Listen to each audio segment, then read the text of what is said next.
नमस्कार, आप देख रहे हैं गणादेश लाइव और मैं हूं आपके साथ मुकेश सिंह जयतेज। पटना हाई कोर्ट के सुप्रीम आदेश के बाद बिहार में चल रहे नगर निकाय चुनाव पर एकाएक ग्रहण लग गया। उसके बाद राज्य सरकार और जो चुनाव लड़ रहे जनप्रतिनिधि थी उनके बीच एक आंतरिक युद्ध छिड़ गया, एक असंतोष का भाव प्रकट हो गया। अब बिहार में तमाम राजनीतिक दल पिछड़ा हितैषी के नाम पर लगातार एक दूसरे पर बयानबाजी कर रहे हैं, लेकिन इन सबके बीच गणादेश का ये सवाल कि आखिर नगर निकाय चुनाव पर लगा ये ग्रहण कैसे टलेगा। नगर निकाय चुनाव के टलने के पीछे का मूल कारण क्या है? आखिर किसकी लापरवाही की वजह से लोकतंत्र के महापर्व पर ग्रहण लग गया? बिहार की राजधानी पटना सहित तमाम नगर निगम क्षेत्रों में नामांकन का प्रक्रिया लगभग पूरा हो चुका था। तमाम वार्ड मुख्य पार्षद और मुख्य पार्षद के प्रत्याशियों का नामांकन और जनसंपर्क अभियान अपने चरम पर था। बिहार की जो चुनावी शैली है वो किसी से नहीं छुपी है। अमूमन सभी प्रत्याशियों ने अपने तमाम धन बल के बदौलत, अपने तमाम जन बल के बदौलत, अपने तमाम एफर्ट्स के बदौलत जनता के बीच अपनी पैठ बनानी शुरू कर दी थी।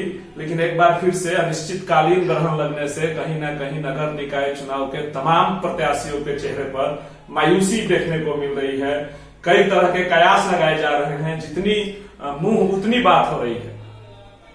हाल के दिनों में भारतीय जनता पार्टी से लेकर सत्तारूढ़ जदयू तक पिछड़े आरक्षण के मुद्दे पर, पिछड़े के हितैषी बनने के मुद्दे पर कई तरह के बयान एक दूसरे के सामने आ चुके हैं। हाल में ही जदयू ने भारतीय जनता पार्टी पर इसका आरोप मढ़ते हुए बिहार के तमाम जिला मुख्यालयों पर एक दिवसीय धरना का आयोजन करके अपनी विरोध दर्ज की और इसके लिए सीधे सीधे भारतीय जनता पार्टी को और उनके मंत्रियों को दोषी ठहरा रहे हैं। भारतीय जनता पार्टी भी लगातार नीतीश कुमार के कार्यशैली पर जो सुप्रीम कोर्ट का दिशा निर्देश था उसका नहीं पालन करने का आरोप लगा रही है।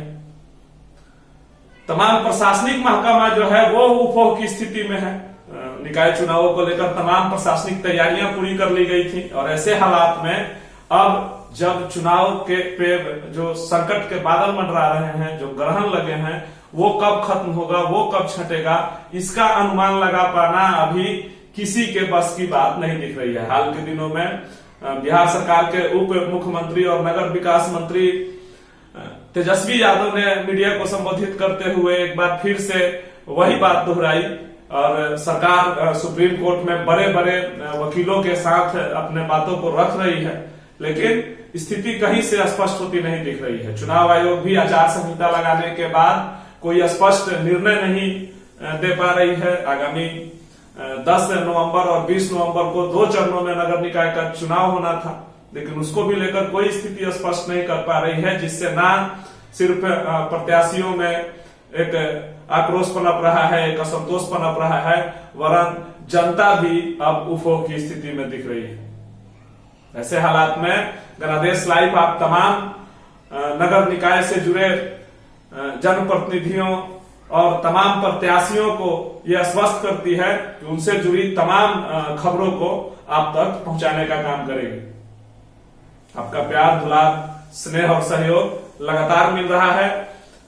सुप्रीम कोर्ट ने आरक्षण के विरोध में, आरक्षण के अगेंस्ट में यह फैसला दिया है कि सरकार द्वारा प्रोटोकॉल का पालन नहीं किया गया है, नियम का पालन नहीं किया गया है, जिसके वजह से ये आरक्षण जो है वो अवैध है या अमान्य है। अब आने वाले समय में नगर निकाय चुनाव सुप्रीम कोर्ट के दिशा निर्देश के आलोक में किस रूप में सामने आएगा, ये भी देखने वाली बात होगी। बहरहाल हमारे आज के इस खबर में इतना ही। हम फिर आपको देश और दुनिया से जुड़ी तमाम छोटी बड़ी खबरों से रूबरू कराएंगे। तब तक देखते रहिए गणादेश लाइव।